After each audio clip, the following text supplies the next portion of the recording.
Charles Beckman, Ben Forster, Present. Ellen Smith, Here. Emily Pratt, Present. Chris Jones, Here. Amy Palmer. Here. All right, moving on, approval of the minutes from the September 8th, 2025 meeting. Have you all had a chance to review? Entertain a motion. I move to approve the minutes of the meeting of September 8th, 2025. Second. We have an approval and a second. Put it to a vote. All in favor, say aye. Aye. Aye. Minutes are approved. Start with old business or new business? You might want to start with the new business. Okay. Get that out of the way, and then we can have open discussion related to the other parts. That'll work. So we will start with number 1 on the agenda, the petition number 25 BC 81.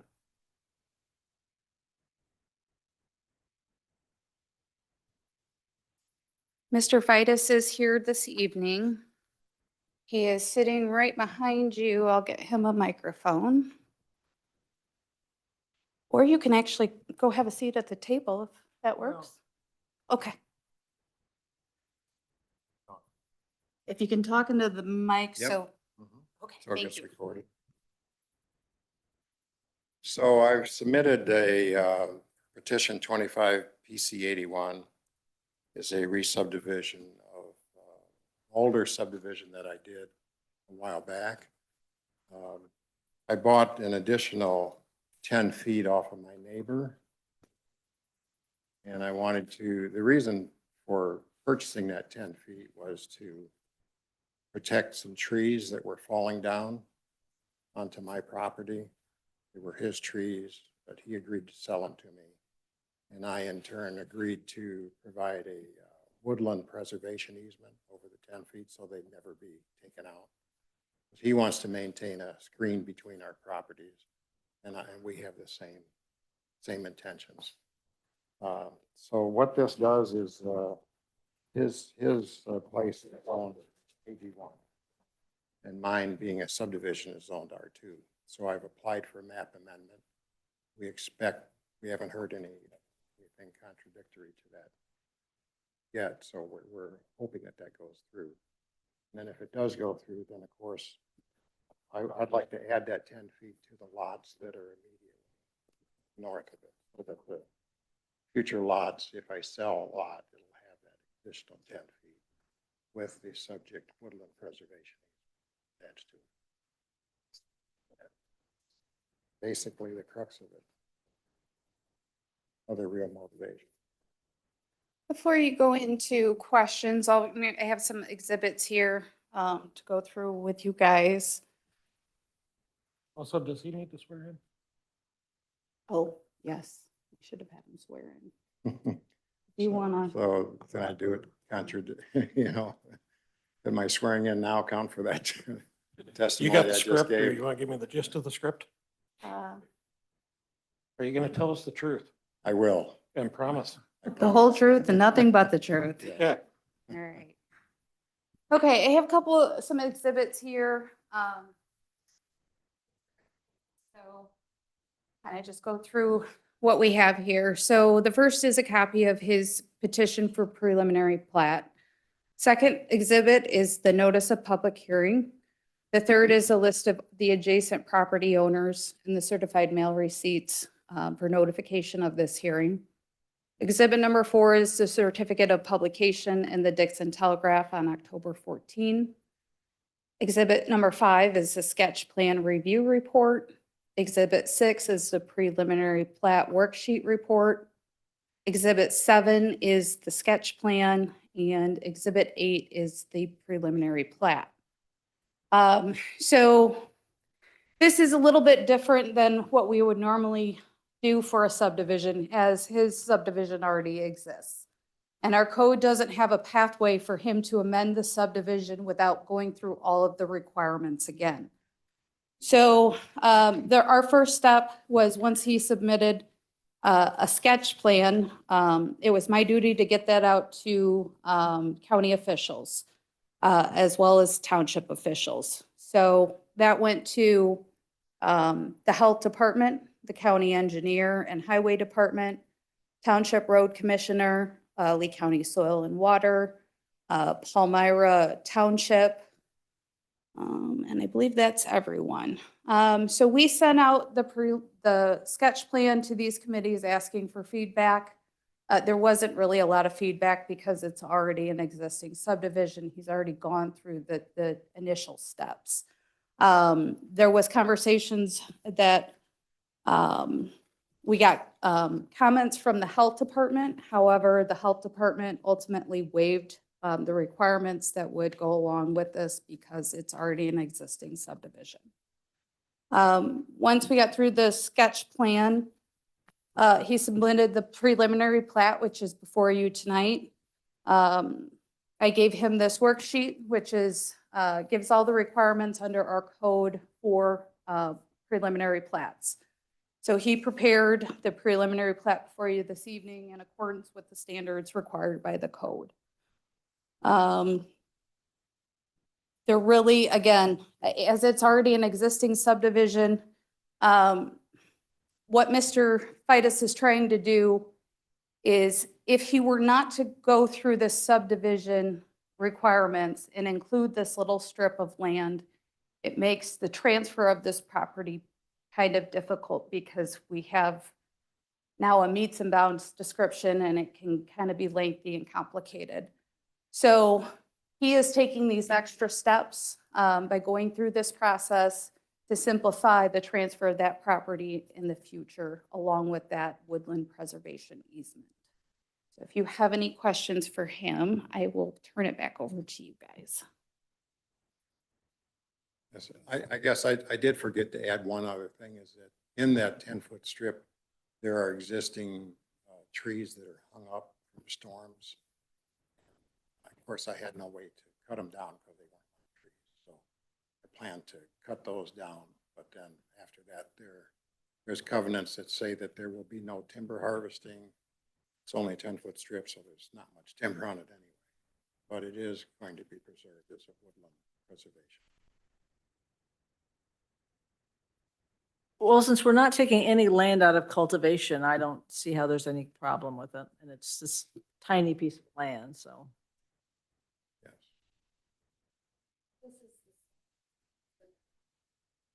And where at on the sketch plan does it show that 10-foot? Right along the southern border of the lots. Oh, okay. I heard north, so I kept looking north. Yeah, I think what Alice mentioned was it was on the north side of the farm to the south. Gotcha. Are there any objections from the neighbor to the No, stop? he's the one that sold it to me. Okay. Yeah, so. All adjacent property owners have been notified of this hearing, and I'm not sure if anyone here is present for that. For this petition.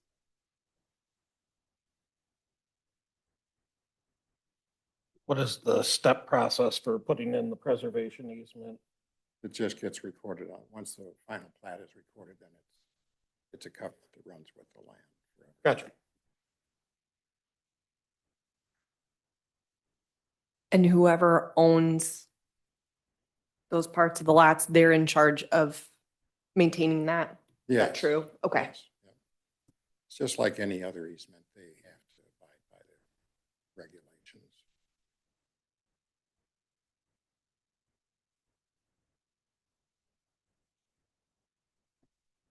Anybody else have any other questions up here? Anyone in the gallery for this matter?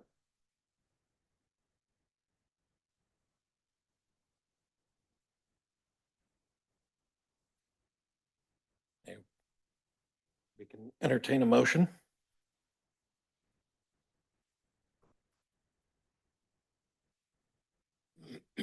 I move to approve the map amendment presented here today. We have a second. I'm sorry, it would be a recommendation of the preliminary plat. So we would move to recommend approval of the preliminary plat. Perfect. Second.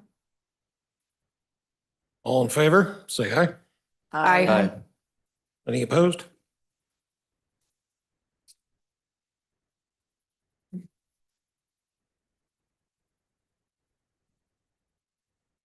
Moving on to item number 2.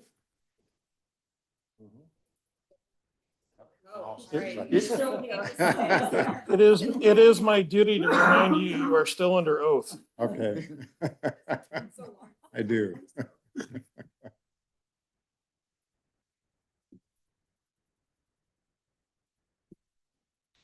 Similar to the last petition we heard, I again have copies of exhibits for you guys to review.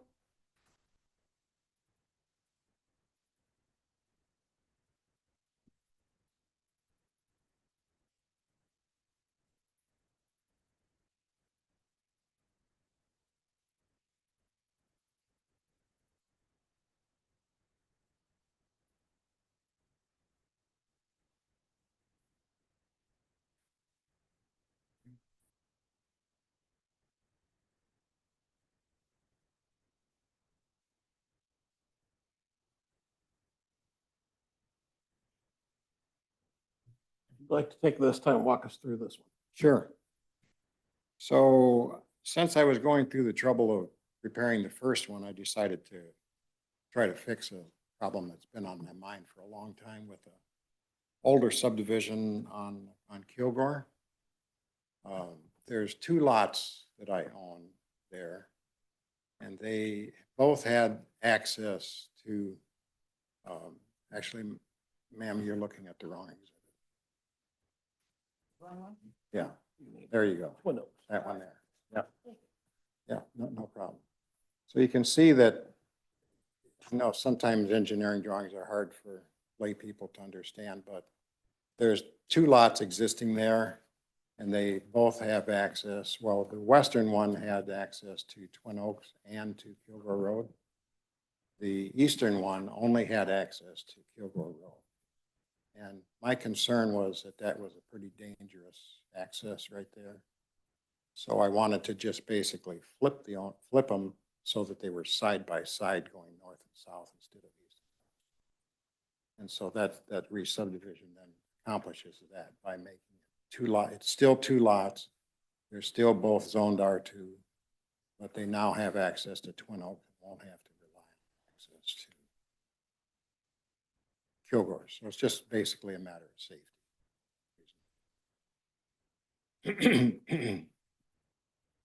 And that's pretty simple. That's about all it was.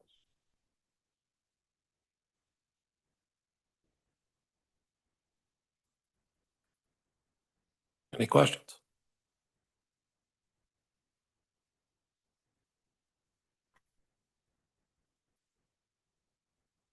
So instead of having them go north-south and both being accessed by Kilgore, he's turning them east-west so that they are from the side road. Okay. He's eliminating the driveway on a busy road. So not this one where they are showed stacked north-south is what he's proposing. Yes. Yes. Okay. There's no structures or anything on either of these at this No, point? there's no Okay. structures. They're both empty lots. They're both still zoned R2. They've been out of production for 25 years.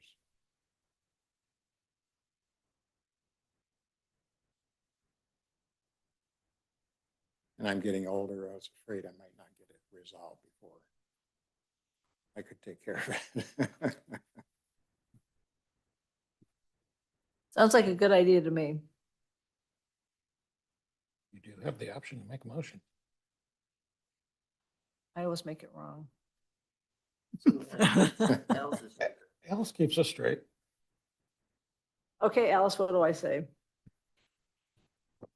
Again, it's just a recommendation, either to approve or to deny the petition.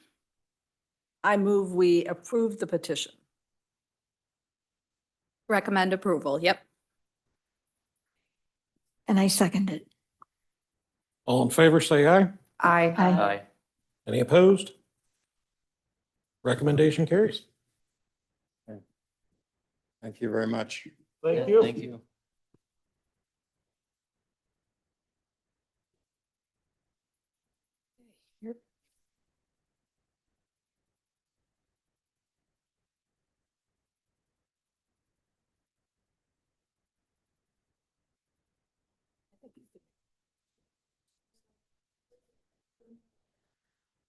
That is not proper decorum. It isn't really. I mean, okay. Customary.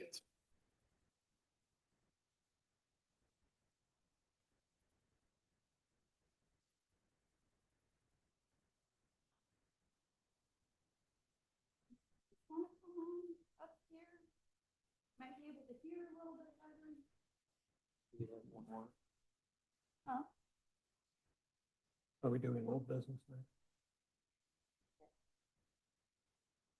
Well, you can, I would go ahead and have, do number 3 on the second page real quick, because that's gonna be introductory. And then go back to old business. Do you need to swear in? Does it hurt? Okay, You promise to tell us the truth? I do. Okay. Okay, moving to item 3 under new business, petition number 25 PC 83 by Lee County Building Official.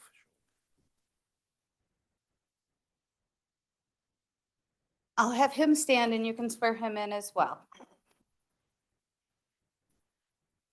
Promise to, that the testimony given before this committee is truthful? Yes, sir. Okay, see, I'm getting better at this too. I like it. Tightening it up. Okay, so this is our building official, Joe Bay. So he is the one bringing this petition forward, so I'll let him give a little introduction. So what we're doing is we're implementing within the county government. We're going to amend the existing building regulations under Title IX. And this county is going to adopt the International Codes Council code cycles, which will include the International Building Code, the International Residential Code, the International Property Maintenance Code, the International Mechanical Code, the International Fuel Gas Code, the National Electric Code, the NFPA Life Safety Codes, and the International Existing Building Code. And so what that does is it gives us a standard base for all construction within the county. So right now, the county, up until January of this year, did not have adopted a building code. As of January 1st of 2025, the state mandated that any county or municipality that had not adopted a building code was thereby under the state minimum requirements, which was the 2021, or I'm sorry, the 2015 International Code Cycle of Building Codes. So then they also, the year previous to that, they mandated what's called the Illinois Energy Conservation Code for resident, or for construction of all residential and commercial facilities. So what we're doing is we're formalizing this, we're adopting all the code cycles, completely amending Title IX of our building codes. And the committee and I are still working on fee structures and amendments to the codes, because there's certain parts of the code that we don't want to, and we have the option to exempt out. Like the 2021 code cycle, which is the code cycles that we're adopting, require sprinkler systems within new residential construction. This can be a fairly extensive burden to new home builders. So that will be something that gets exempted out of the code. But for the most part, what this does is it gives a clear and nominal across the board type of construction standard. So everything's being built to adhere to the codes with the safety of the public in mind. And then all of the inspections that are required within this will be done by my department, by myself.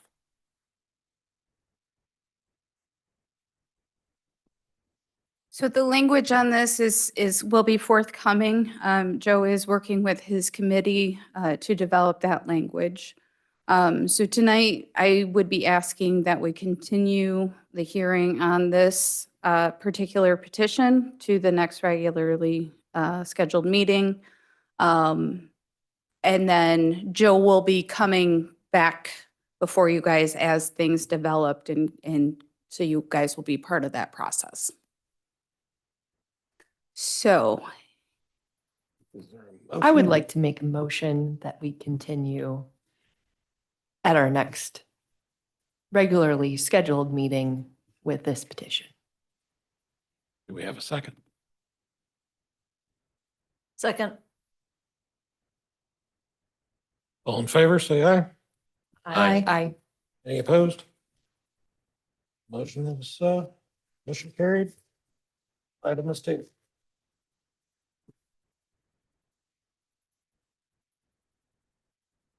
On to the next one.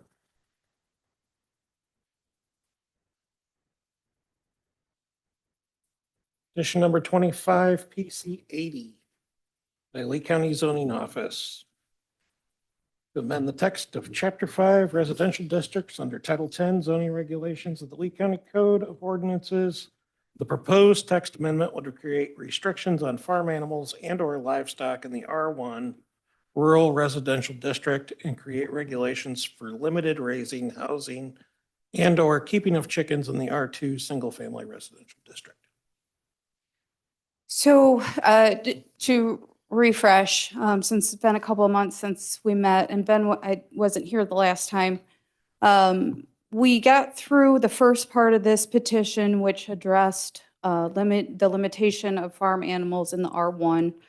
I was going to bring that forward to the county board. When I spoke to the state's attorney, he said because it's all in one petition, it's going to be cleaner to bring it all forward as one. So that this petition has not moved forward to the county board yet. We are waiting to finalize the discussion here before the committee. In your packets, I gave you an abbreviated version of what we're discussing, which is the chicken language in the R2, but I do have a copy of the complete petition here for you guys to use as a reference. Last time, there was questions. So I do have, again, Joe Bay here tonight to discuss his experience with dealing with chickens within the city limits of Dixon. And then we'll go from there. Okay. You're still under oath, sir? So when I was with the city of Dixon as their code enforcement officer, we had the need to strengthen and basically streamline the animal ordinances the city of Dixon had adopted back in the 50s, which allowed basically anything within the city limits other than swine, meaning, your garden variety farm pig. The problems that we were having weren't with chickens. It was solely with, we had several people that had a different variety of livestock within town. And some of which were swine. But the majority of the issues came from roosters. And in such a small condensed area, the roosters were a big problem. And they were covered under the noise ordinance of the city of Dixon. But it's extremely hard for the police who control the noise ordinance for the city to spend their time sitting in neighborhoods listening for roosters to crow. And so that's what brought us to adopting just having essentially at the city, they allowed somebody to have 6 chickens in a coop. They could not run free. And they basically no roosters. And we understood that there's going to be some times because sexing chickens is an extremely specialized and almost gone art form. People just can't do that anymore. So every once in a while, a rooster would turn up and it was just a simple phone call. Hey, sounds like you got a rooster over there. It's time for him to find a new home. It was never an issue. Like I said, the biggest issue was the roosters and then just the general livestock. Now, the city did allow different, variety of livestock in an area that had 1.4 acres or more. So granted that, you know, if you had enough room, somebody wanted to have goats, like Mr. Reed had their goats by the Jefferson School as long as I can remember. And, you know, he took very good care of his animals. There was never an issue. And we didn't have any issues other than mostly, you know, the occasional person that had pigs or when the roosters came to maturity. So have you any questions or? Since the new ordinance for the 6 hens cooped up, has that reduced complaints? Oh, yes, a great deal. And like I said, we would still get a complaint occasionally about a rooster, but it was dealt with a simple phone call and Yeah. and I've never had anybody in my role as the code enforcement officer that ever pushed back. They said, oh, no, I know, we'll get rid of him. And it was taken care of. I did not have to write citations for any roosters. And only once I think that I have to write citations for somebody that just kind of refused to pen up their chickens. They just let them roam around the neighborhood. So, Okay.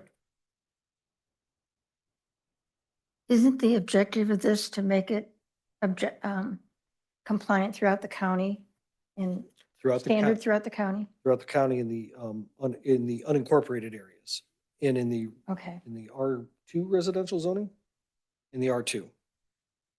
okay. Because animals are allowed, to my understanding, in the R1 currently. And Ag 1.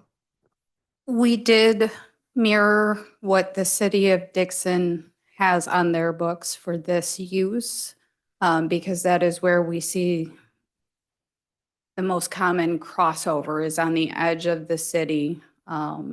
So we don't want to create an ordinance where you can have, you know, you can only have 4 chickens on your property, but your neighbor can have 6. So we did try to streamline it that way, just so it's the same as you move out, if that makes sense.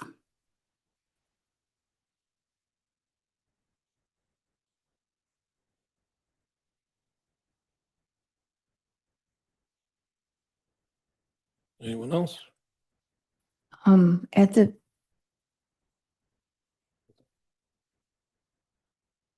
Amy, were you talking? yeah, Okay. You ask your questions first and then we'll go to the public. And I have a few questions too, so. Okay. were you here last time? Okay. So at the last meeting, we talked about properties that bordered on Ag 1, on Ag, and talked about an allowance in these regs for, instead of having the coop 10 feet closest to the house, move it closest to that Ag zone, Mhm. so that less likely to distract from the neighbors. That was part of my question too, because I see it still says within 10 feet. It must be within 10 feet of the principal dwelling. I was curious if the city of Dixon's ordinance is written exactly that way and the coops have to be within 10 feet of the residence. No, it is not. It has to be, I believe it's 12 feet from the property is how theirs is written. Okay, thank you. So again, I threw that in there as trying to think of ways that this use will have as little effect on the neighbors as possible.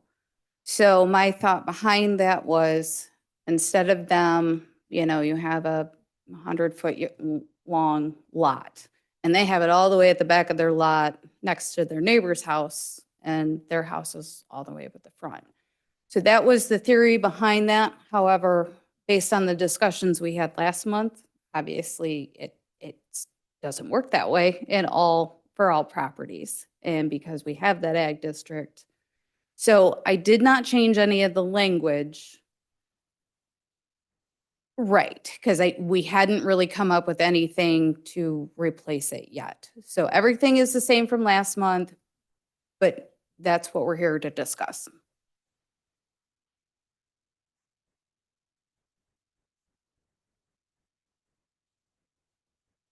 I have some questions for Joe. With the chicken use in town, did you get any complaints related to smell? Did you have any issue with people not maintaining their lot with this use? No.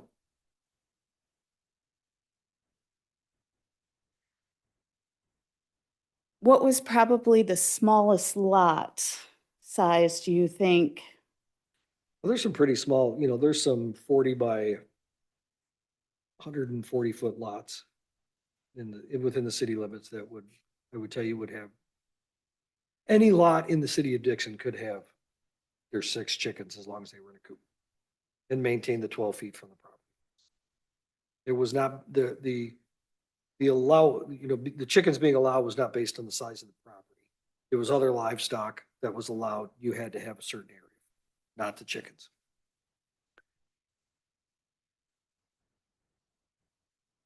So what we're proposing here is for penalties. So anyone who violates these provisions might be required to remove the chickens. Ultimately, a zoning violation is a fine up to $500 a day potentially. Do you feel that these penalties would be adequate for dealing with any potential violations that would arise? I do believe so. My opinion. What did the city of Dixon have for penalties? The minimum fine is $100. And then through their administrative hearing process could be evaluated for anywhere from $75 to $750 per day if the violation continued. Does the city have a requirement for removal of the chickens if there is repeated violations? No, they did not. That's all I have.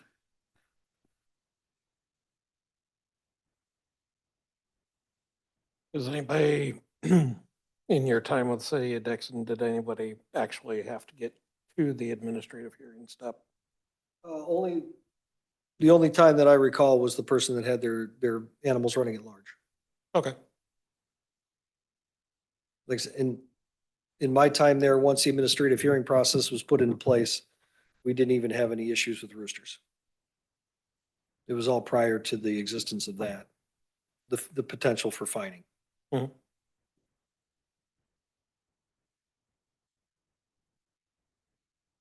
Who would be enforcing this?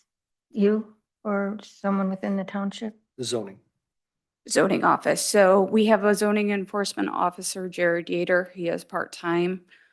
So if our office was to receive a violation, as our process is now, it turns over to Jared. Jared he investigates, he goes out to the site, takes photos, we review the code. Depending on what type of violation it is, we usually try a friendly approach, a phone call, a letter. Can we get this worked out? If not, then we have a notice of apparent violation. And that is served on them, gives them a specific amount of time to come into compliance. If they don't, then they will receive a citation to appear in court.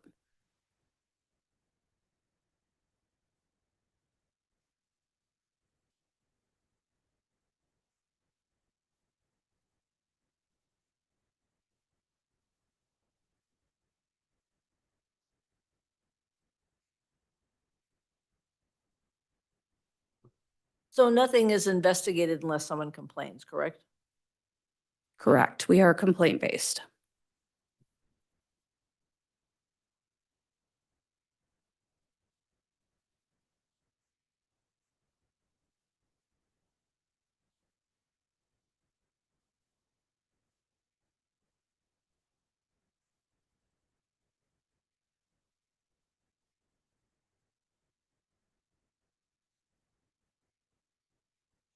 Food for thought on addressing the within 10 feet of the principal residence versus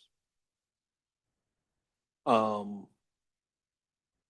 if we opened it up to further away from the principal residence, but it must stay closer to the principal residence versus a neighbor's dwelling?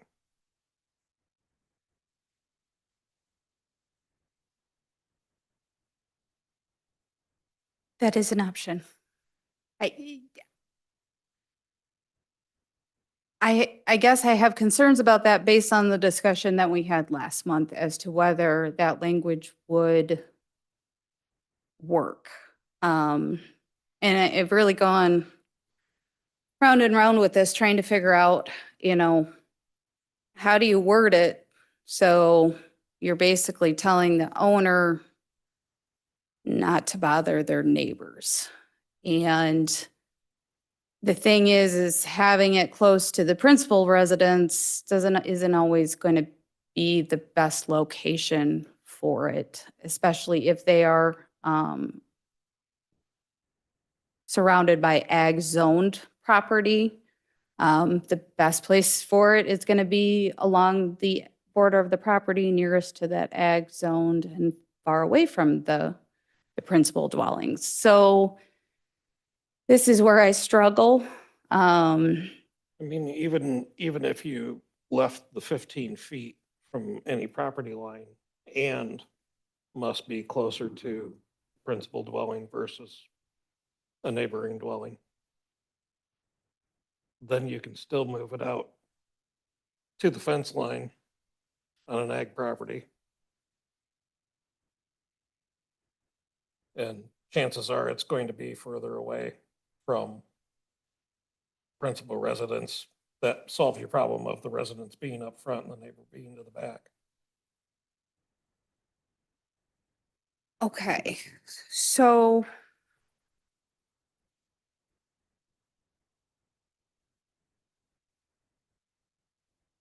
looking at number 4, you're saying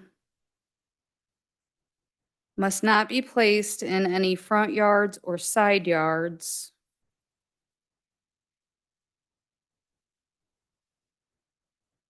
How would you word that next part, I guess?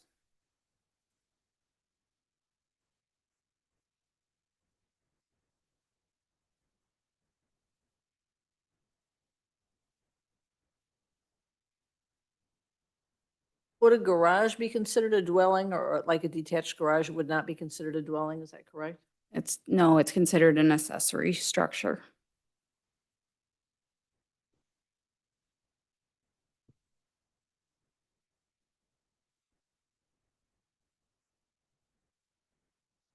Must be located no closer to a neighboring dwelling than the principal dwelling.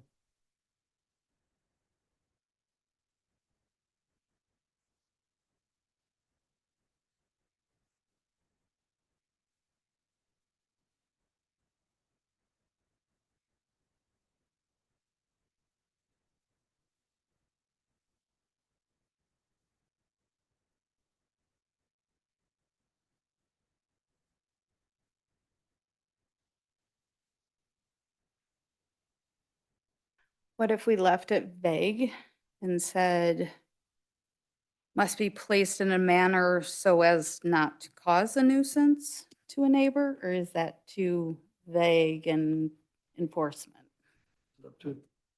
I think it leaves it up to interpretation of what a nuisance is to any given person without some, some definition. That would be subject to the neighbor. Maybe the neighbor doesn't like another neighbor and they're just Yeah. creating problems by themselves. Okay. I think that in my opinion, it's simplest if you have it X number of feet from any property line. That way, it does give a buffer away from the existing boundaries of the properties. And, you know, in most cases, it's not probably gonna be an issue. Unless it would be in a small lot in a village setting like Harmon or something like that, where you would have some potentially small lots. But again, 6 chickens in a small coop, you know, chickens don't make any noise. And you put in there that, you know, that right in the ordinance that, you know, the waste must be cleaned, you know, regularly and as to not to create a nuisance that way. So this language does apply to the R2 district only. The side and rear setbacks for the R2 district is 7 feet. For the purpose of this use, we did increase it to 15. What about eliminating the 10 feet from the principal dwelling and increasing the setbacks on the side and rear of the lots? I'm going to throw something out and you all can tell me if this makes sense or not. Sounds very legal speak for me, so. Starting at the comma after front yards or side yards must be placed such that the distance from the primary residence is shorter. The distance of the enclosure from the primary residence is shorter than the distance from the enclosure to any neighboring primary residence. I have to say it again. It sounds great. I will, if you guys like that and that's what you want to go with, I will need you to repeat that. You wrote it down, right? Pretty close. Okay, good. Let me say it again. Yes. Must be placed such that the distance of the enclosure from the primary residence is shorter than the distance from the enclosure to any neighboring primary residence.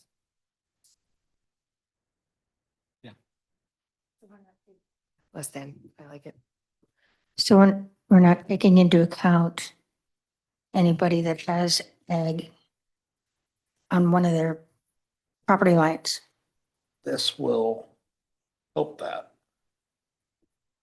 So, say you have ag. You have a house here. House. House.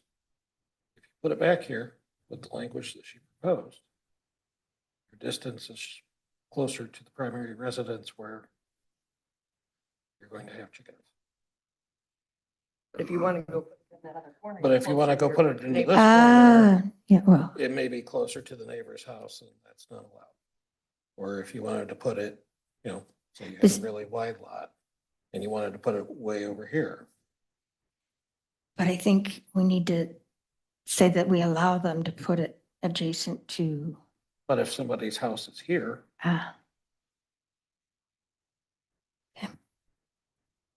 right up next to the ag zone, And this coop needs to be closer to. ag zone parcels can contain residences as well. And I know there are a couple of, I believe, ag zone residences in our smaller towns. So with the language that Emily has brought forth,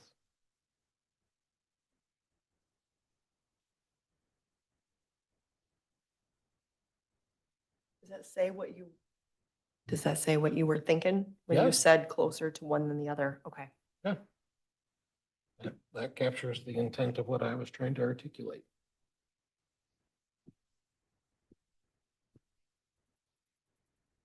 Sounds good to me. Anybody want to make a motion to amend that? Do we need to Well, allow before- public comment? But before we get to the motion, I'd like to have the public, Joe is still under oath. If you guys have any questions for Joe, we'll hear those now. And then any public comment, opinion, whatnot, we can do that at this time as well.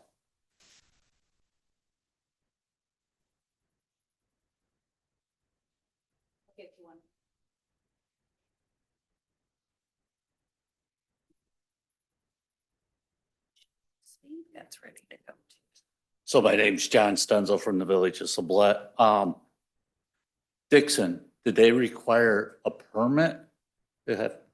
So it was just a blanket, anybody could have animals without getting approval from the city? Okay. The other question I had, there was something to talk about unincorporated or incorporated. Is this for incorporated or unincorporated? Okay. You were talking about the lot sizes, and I don't know, maybe that's more for the open comment. I know there was discussion at one time about having bigger lots. That they would have to have a bigger lot, like an acre lot, in order to have chickens, which would alleviate some of the closeness to a neighbor. Now, that's one comment I have. And the other thing that I was thinking about too, is you talked about if like the back lot is up to next to ag, what happens if that ag zone property changes to residential and somebody already has a coop back there? Do they have to move it? So it would fall under the zoning code. It would be grandfathered in. Oh, it would be great. Okay. Yeah, like I said, sublet, I know we don't have anything, I don't believe anything R2 that's larger than an acre. That's why, if it could go with the larger lots outside the, a municipality, that would be an acre where I think it would alleviate having any issues in sublet.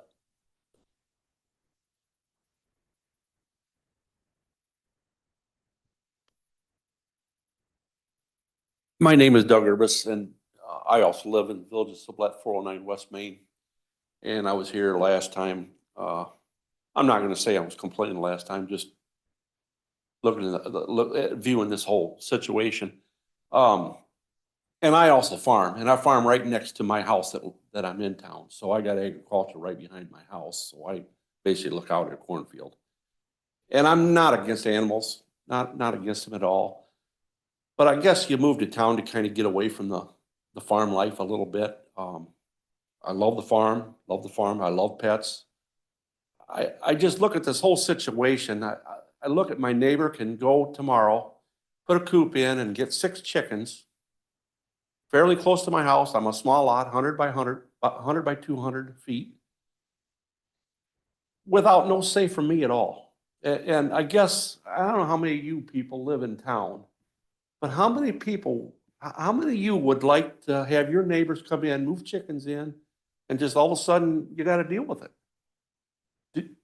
Would any of you guys like to have that? Wouldn't you like to have a say in that?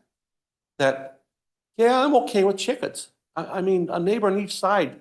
How about an okay? Yeah, I'll let you have chickens. Or no, I don't want them for this reason. I don't know. There's just a lot of, in town, I just don't think we need the chickens. That's my feeling. I mean, if people take care of them, it's great. But I know there's people that won't take care of them very well. That's my view on the chickens.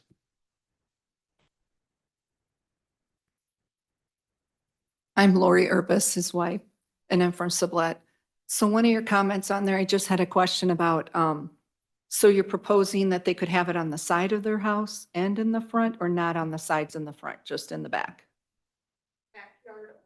Backyard only, okay. Thank you. No.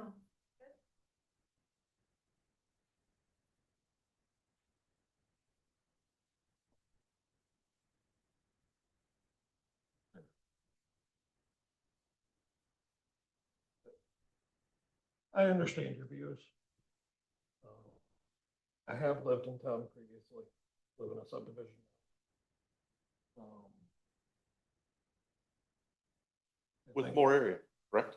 What's that? More area, subdivision? Poor area. Yeah. House lot in town, it was north side. Probably, it was pretty narrow, not very deep. I mean, it was small.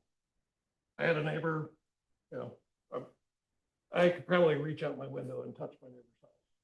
On one side, my driveway went in between. Their house was probably 3 feet from my driveway, and my house butted on my driveway. We're about the same way. And my neighbor to the one side of me had pit bulls, And what? and I had small children. I didn't like them, You had no say though. and I had no say. That's right. So, and that's what I'm saying. I understand your point. I don't, if I have a neighbor that I know is gonna take care of them, I don't have a problem with it. Yeah.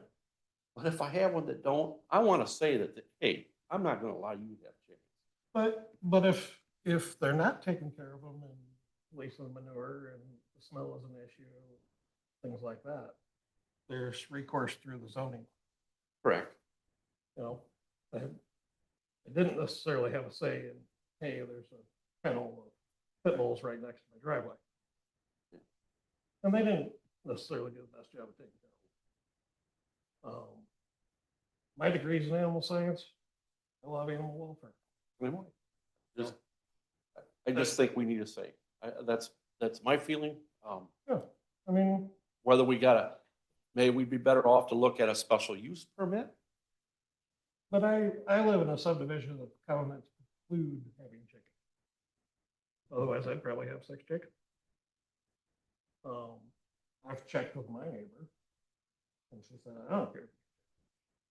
Still not gonna get chickens, because against covenants, I know most people don't follow those rules. Well, and the thing, living in town, we don't usually just have one neighbor. You know, we could have Oh, yeah. 3 neighbors, you Yeah. know, or more. Oh, yeah, I mean, my place in town, I had 4 that were adjacent to my property. But I've lived that life. Just wanted to express my feeling on it. You know, if there's something else we can do before it gets stupid carried away. But I think we've heard testimony that, you know, in the city of Dixon, I remember 7th Street where they had mini donkey and geese and everything else running in and out. I know years ago, we had quite a few in town, but it's pretty cleaned up. We don't have that. Yeah, it's a different world today. Well, I mean, I think the last few years changed. Some people kind of want to say and where the food comes from and things like that. I don't That know, I seemed to guess be- you just, some of us moved to town to kind of get away from that, but. That seemed to be one of the biggest draws for most people is they wanted to know where some of their food was coming from. And I will also tell you that I think a lot of people learned that raising chickens became work. It becomes work, and I think it's higher priced. I think you could buy the eggs cheaper than you can raise. the 100%. eggs. 100%, yeah, you could, but at least you know where they're coming from and what they've been fed.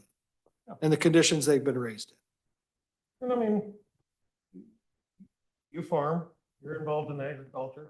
This might be the only experience the kid gets to. My kids have chickens with their mom at her house. And, you know, that's their experience of agriculture. We've got the big ass garden at my house. So that's my kids' exposure to agriculture because we don't farm it. So, every time I drop my kid off, it's come look at my chickens. He's got little siblings. You know, it could be a kid's 4-H project. You know, and that could be the goodwill towards ag.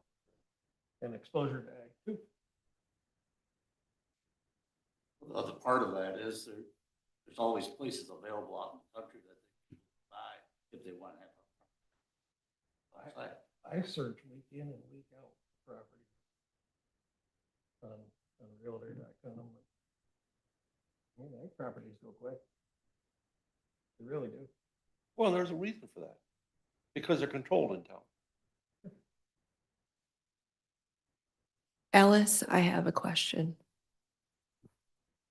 Have you received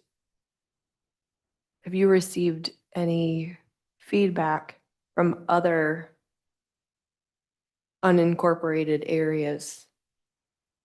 No. Could the village of Sublette have their own permitting process for chickens if they wish to do so? They would have an option of,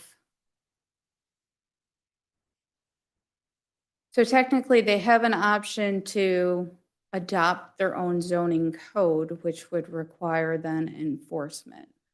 Now, I don't know anything about the village and how it's set up. So while that is an option, I don't know if it's actually a feasible one for the village.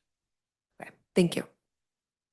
I'm the mayor, so it really isn't, because I can't get people to even run for the board, let alone have a zoning board of appeals, and then to make decisions based off the best interest of the village, because that's the biggest thing that people have to do. So people want to step up to the plate and volunteer, basically what it is nowadays. So I was just. No, won- no, I was no, just I wondering just- if there was an option yeah, to make.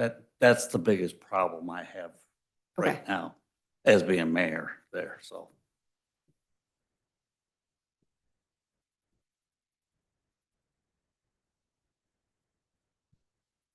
And I was gonna say one more thing. I don't know how many people in Sublette even know this is going on.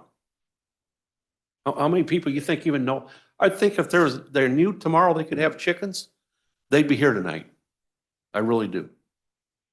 The word don't get out that, I mean, we had a few people in the meeting, the very first meeting, but after that, nobody knows what's going on about it, you know?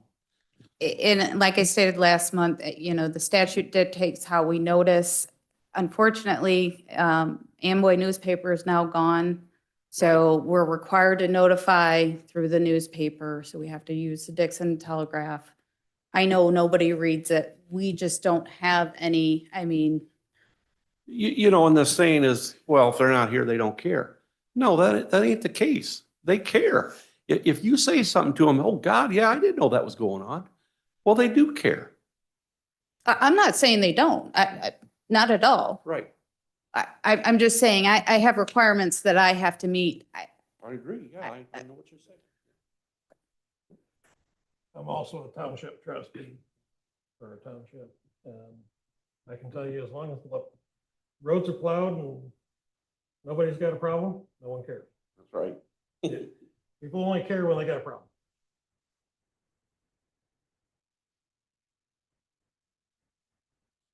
And Alice, I believe that there could be chickens somewhere that there aren't supposed to be because we currently don't have an ordinance.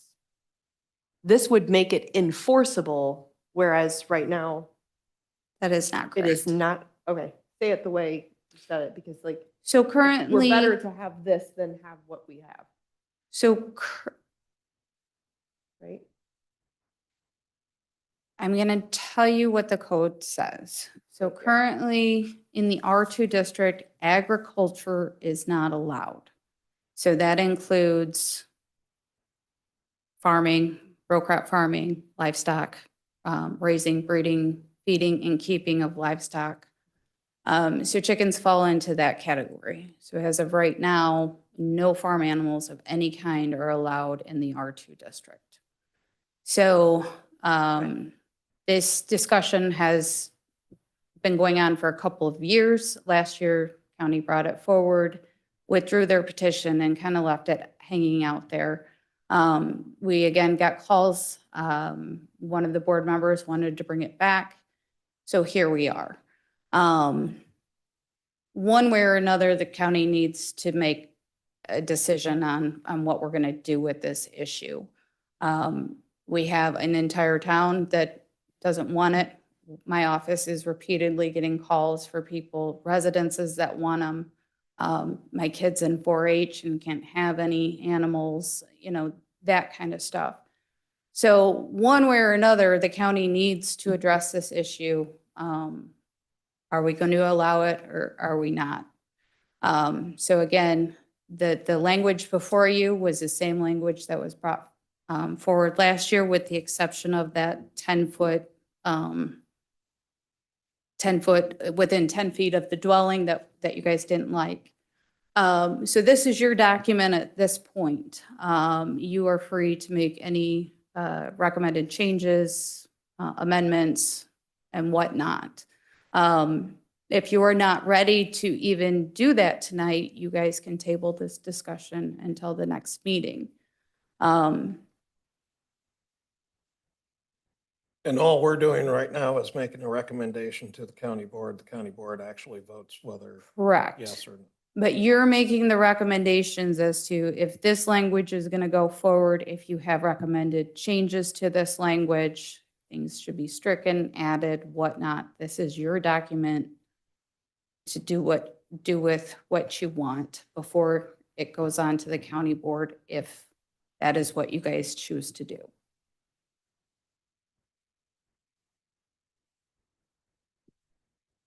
Can I make one more comment? I would say if you push it, I would make it a minimum of 1 acre lot. That way, if it's a subdivision outside, usually they're an acre or more. They're plenty far away from neighbors. I mean, like half of our subdivision. My opinion is an acre.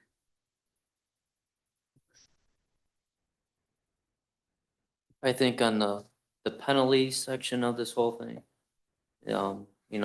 somebody complains, the owner occupant may be required to remove the chickens. I'm guessing that's like step one.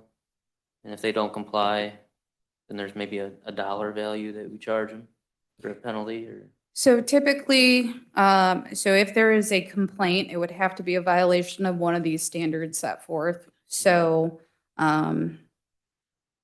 say they were in violation of number 7, manure, excrement, and waste is accumulating on the property. So our office would go out and investigate. We would work with the landowner and say, hey, you're in violation. You need to get this cleaned up. We give them a short amount of time, a reasonable amount of time to get that accomplished. If they don't, then we move forward with the paper notice. Is there a way to do like a strike system where, like, let's say there's a complaint about waste, they clean it up, you come back out, say, hey, did a good job, but then there's another complaint of the same value later on. Instead of just resetting the clock, this is your second strike. One more complaint of not keeping up with it after you fixed it. I see what you're saying. Yeah. I would recommend, if that's what you're gonna do, how many violations in what time frame would then require the removal of the chickens? Be like 5 violations in a 2-year period or something of the sort. Is that what you're saying? Right.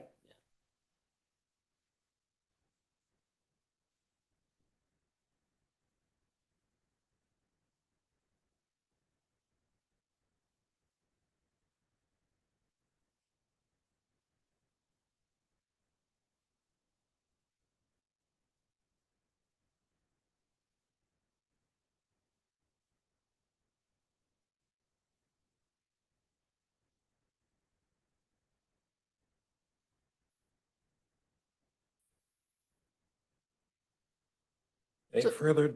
I was just gonna say, so do you have a suggestion? Well, I would say, a 2-year period would be reasonable because I know Alice can't keep going after these people and making sure that they're keeping up to code. And it may take time for people to relapse after fixing the problem and, creating a new one. So how many violations would you suggest in a 2-year period? I'd probably say 4 violations. Is that excessive? Is It- it legally enforceable? I would have concerns about the 2-year period.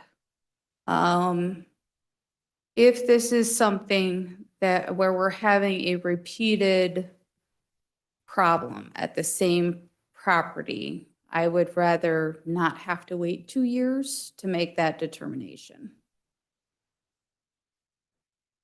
I mean, you've already got in here $500 a day levy, Yeah, not more than. not more than $500 a day, but Yeah, fast. that's $3,500 a week. That's a lot of eggs. Well, we already mentioned if it becomes vacant for a continuous period of 90 days or more, I'd use the 90 days Oh, somehow to keep it consistent, maybe.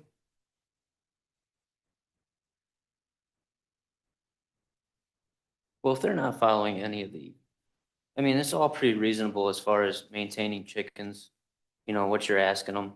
If they don't do it within a week, I think their ability to have chickens on their property should probably be. Oh, I meant if you're gonna have a number of strikes, make that number of strikes within 90 days instead of 2 years. That's all I meant. Okay. Sorry. well, But yeah, but then we got the, you know, the $500 a day. So, Well, but under number 1, any owner or occupant who violates any of the provisions of this subsection may be required to permanently remove the chickens from the property. I mean, it's right there. They're already there. It is, but I understand what Chris is saying, that it is vague. So when do we pull that trigger?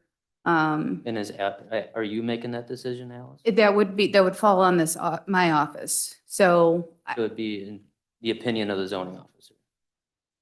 and you can leave it to us. So that I have concerns about, because But then we say gotta- I'm out of this position tomorrow and a new person comes in, then we have a little bit of change.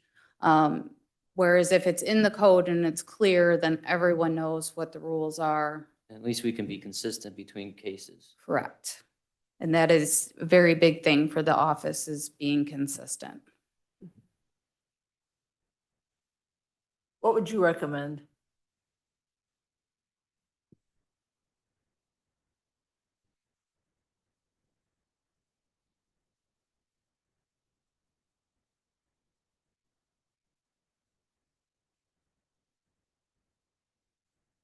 What are your thoughts?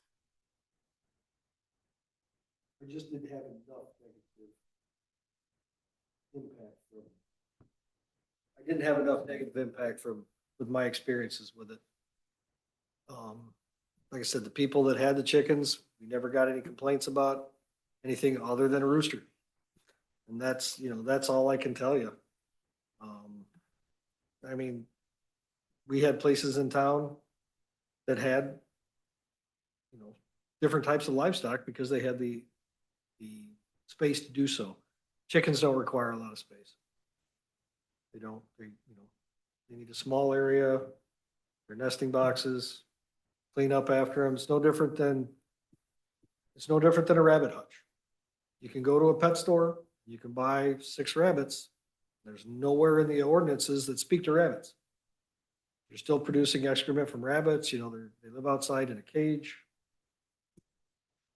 The only thing, you can harvest the rabbits for food if you want. But again, I didn't have enough negative impact from my experience with people owning chickens. To go back to Emily's 90-day thing, 4 violations in a year would warrant removal. That's 1 every 90 days. Or 2 violations within 7 months, so they had 3 months they had a violation. They clean it up for 3 months, but then again, there's another violation in the 7th month. It's every 90 days. However, the way that it's written now, you don't even have to give them 90 days. It just says if you're in violation of any of the provisions, Right. it doesn't even really say that we have to nicely ask them. It just says may be required to permanently remove them. So I think it would be pretty easy for someone to enforce if it was a repeat offender.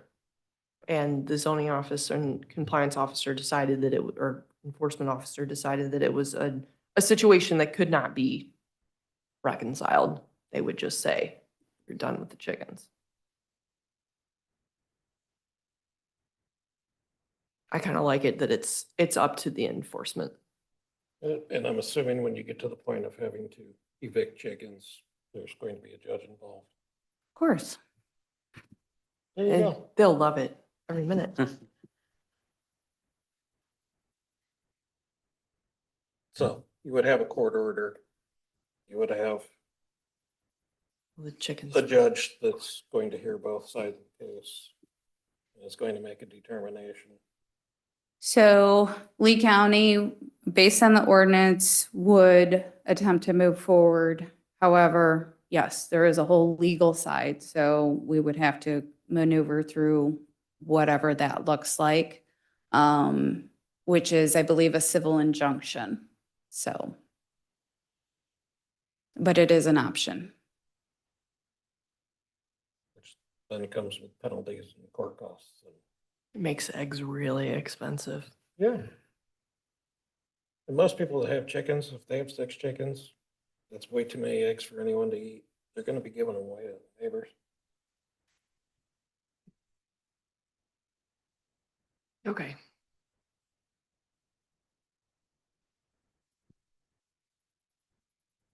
Does the chicken coop, does that follow under building codes? That is a good question. No?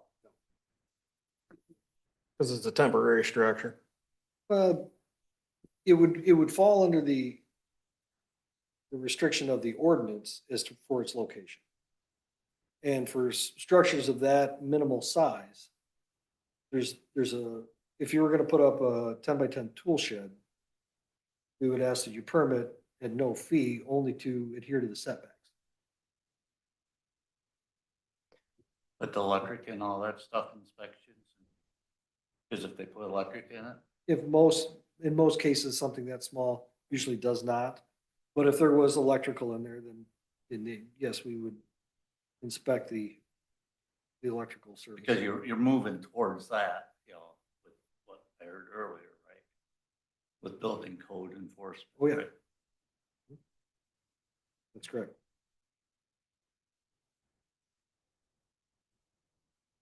I can give you an example. I'm just trying to do a little bit of math here real quick. Just here on South Ottawa Street. There's a lot down closer to 7th on the west side of the road that I know has chickens. And it's, it's a 50 by 150 lot. Which is only 7,500 square feet. Now, an acre is 43,560 square feet. So this is just a very small little area. Meets the criteria for the setback requirements for the city of Dixon. And again, never once did we get any complaints on it. They keep the chickens in the pens. If the chickens aren't running around tearing up your flower beds or defecating on your porch, it's pretty simple. They don't make, hens don't make a lot of noise. They cluck and purr a little bit. So, like I said, my experience was not a negative one with just chicken.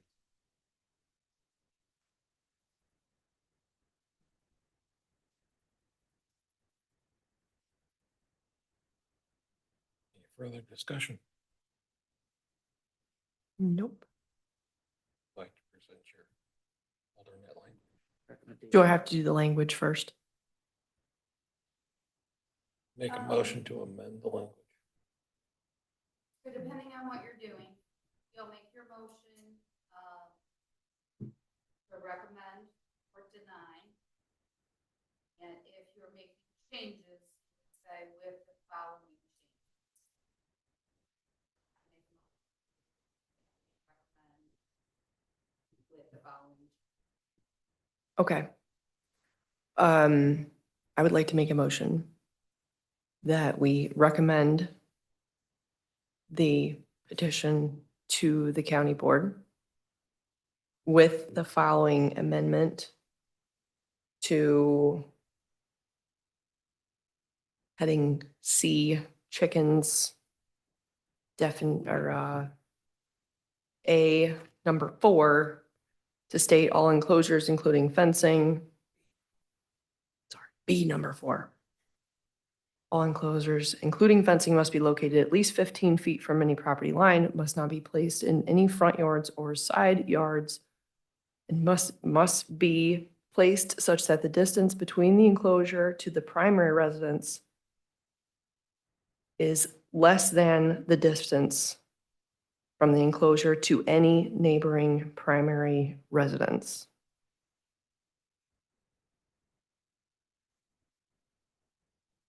Okay, is there a second? Second, Okay. All in favor, say aye. I, Aye. Any opposed? Recommendation carries.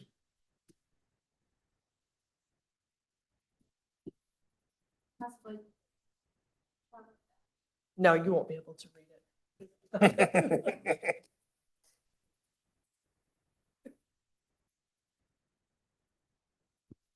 Are we done? We gotta adjourn first. Any other business? Hearing none, can I get a motion to adjourn? I move to adjourn. All right. Second, Adjourn. we don't have to vote on that. You don't have to vote on adjourning. You just need a motion. so I've never lived in a town where people. How unusual is? You live in Dixon? Yeah, I do, but this is the first place I've ever